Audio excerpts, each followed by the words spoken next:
Okay. అసలు ఏంటి ఎవరు మిమ్మల్ని ఎందుకు ఎందుకు కొంతమంది అంటే పనిగట్టుకుని టార్గెట్ పని చేసినట్టుగా కట్టుకునండి. అనిపిస్తుంది. మీరు this is very reply much కూడా ఇచ్చారు. ప్లాన్డ్ అసలు ఏంటి అండి. ఆ కార్ ఏంటి బిఆర్ నాయుడికి మీకు ఎందుకు అంటగట్టే ప్రయత్నం చేస్తూ ఉన్నారు?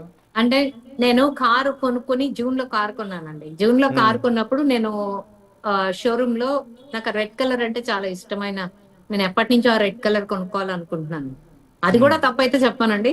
సో నేను ఒక చిన్న హ్యాపీనెస్ ని ఎఫ్బీలో నా తోటి వాళ్ళకి షేర్ చేసుకుంటూ కమింగ్ సూన్ అంటా పెట్టానండి. షోరూమ్ లో హ్మ్. ఫోటో, ఆ కార్ నాది కూడా కాదు.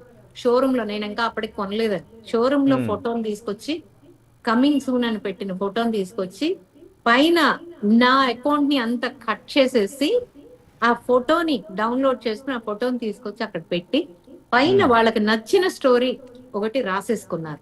వాళ్ళకి ఏంటి అంటే ఇక్కడ రెండే పాయింట్ సార్.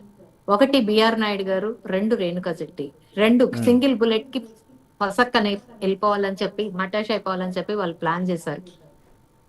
తిరుపతి లడ్డు విషయంలో ఎదుర్కోలేకపోతున్నారు. అక్కడ బిఆర్ నాయుడు గారిని వాళ్ళు చేస్తున్నవన్నీ తవ్వుతున్నారు అన్న ఒక కాన్సెప్ట్ మీద బిఆర్ నాయుడు గారిని టార్గెట్ చేసి డీప్ ఫేక్ వీడియోస్ వదిలారు, ఫొటోస్ వదిలారు.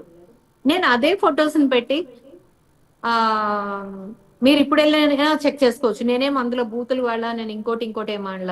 ఎయిర్పోర్ట్ లో ఉన్న ఫొటోస్ పెట్టి నేను ఒకటే అడిగాను.